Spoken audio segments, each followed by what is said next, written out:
Bung Maman, apakah Anda juga melihat apa yang dilakukan oleh Anda menyambut mendukung pengumuman pemerintah ini, keputusan pemerintah ini. Tapi apakah Anda juga menyetujui adanya anggapan ini untuk mengalihkan isu terhadap penembakan 6 anggota FPI? Sampai seserius itu? Saya tidak setuju bahwa ini adalah pengalihan isu. Karena apa? Kalau apa yang dikatakan oleh Mas Fadli John dan Mbak Asfi tadi, menurut saya itu hanya sekedar alternatif pandangan yang spekulatif. Kita tentu setuju pemerintah. Pemerintah punya pandangan. Yang pertama adalah ketika FPI dibiarkan, maka politik identitas dengan kepemimpinan kerumunan berkali-kali melakukan agitasi, pemusuhan, bahkan kekerasan. Dan itu harus dihentikan. Kalau kita melihat kepada Kovenant Internasional tentang hak sipil dan juga hak sipil dan hukum, kita lihat di pasal 18, 19, dan 21 bahwa kebebasan itu ada batasannya. Dan negara boleh untuk melakukan pembatasan itu. Misalnya melanggar ketertiban hukum. Dan itu, dan Bung Maman melihat itu dilakukan oleh FPI. Artinya secara keseluruhan itu yang disambut oleh masyarakat secara umum bahwa negara memang harus hadir. Dan oleh sebab itu menurut saya, kalaupun misalnya ada yang tidak setuju dengan pembubaran ini, kenapa tidak lalu mengajukan saja PT-UN untuk lalu negara ini ditanyakan prosesnya. Ini lebih mudah. Tapi negara harus cepat-cepat untuk menghentikan ini. Karena bagaimanapun soal kepentingan keamanan nasional, keselamatan publik, ketertiban umum, perlindungan kesehatan, dan juga keadaban publik, itu dilanggar oleh FPI. Ini yang penting. Rosi, saya kalau boleh saya tanggapi, pada bagian mana melanggar? Protokol kesehatan boleh dianggap melanggar, tapi kemudian sudah ada yang namanya sanksi, membayar denda 50 juta. Semua ini kan berawal dari kerumunan.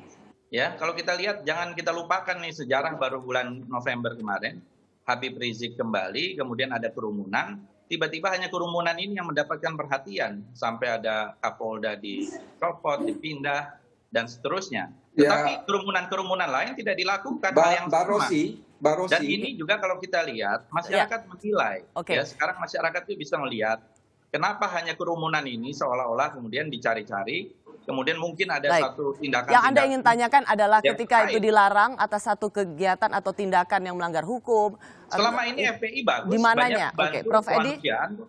Ya, jadi saya mau bantah ya. Baca Undang-Undang Protokol Kesehatan itu baik-baik.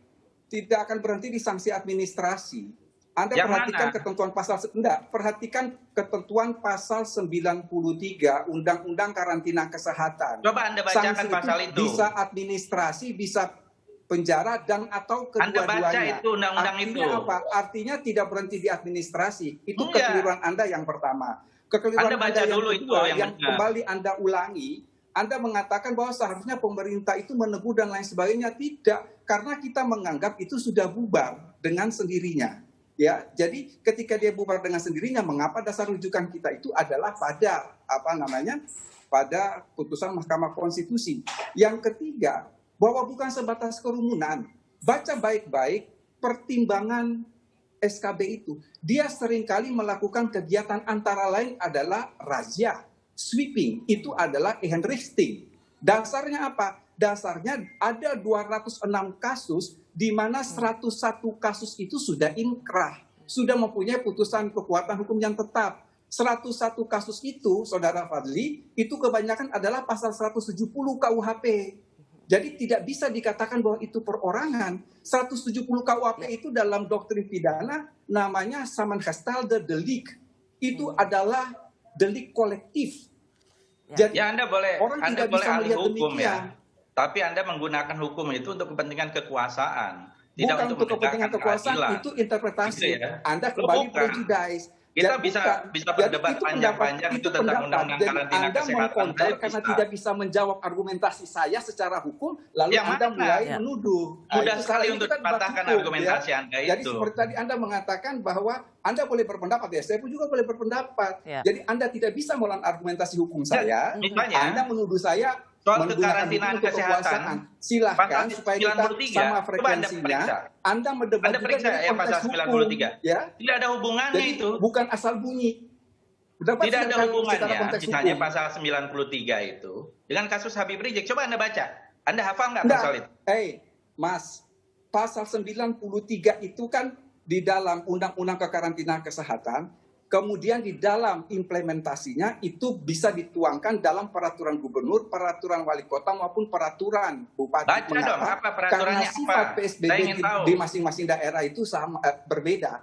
Karena itu tidak berhenti pada sanksi administrasi. Di dalam peraturan gubernur yang Anda sebut tadi, ada sanksi administrasi yaitu denda. Betul. Dan sudah dilakukan denda itu. Bukan undang-undang dengan peraturan gubernur, mana yang lebih tinggi, Mas? Undang-undang tidak pernah mengantisipasi pandemi seperti ini. Kami ikut membuat undang-undang itu. Kami ikut membuat undang-undang itu secara tekstual. Coba periksa di dalam undang-undang kekarantinaan kesehatan pasal 93. Undang-undang karantina kesehatan itu antara lain ada yang namanya pembatasan sosial berskala besar. Anda buka pasal 19, pasal 15, pasal 49, pasal 55 undang-undang itu. Konteksnya berbeda. Saya hentikan. Tadi begini, Bung Fadli, tadi Anda ingin menanyakan, coba sebutkan undang-undang apa yang seperti apa yang dilanggar. Tadi Prof. Edi juga sudah menyebutkan apa saja yang dilanggar dan berdasarkan undang-undangnya. Ya. Sekarang kalau kita lihat ya, kalau ada orang atau anggota sebuah organisasi melakukan pelanggaran hukum, apakah itu berlaku bagi organisasinya?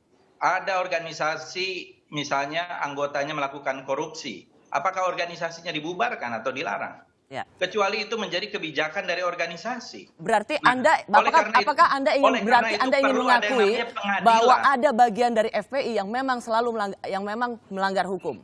Apakah ini artinya Anda ingin mengakui itu? Itu yang harus dibuktikan oleh pengadilan. Loh, Mas, itulah sudah perlunya terbukti pengadilan. Ada 101 kasus yang sudah itu organisasi atau perorangan mengikat, Mas. Ya, ada organisasi atau perorangan. Pada orang tidak serta-merta bisa diberikan kepada organisasi. Kepada organisasi. Okay. Karena anggota partai politik juga banyak yang korupsi.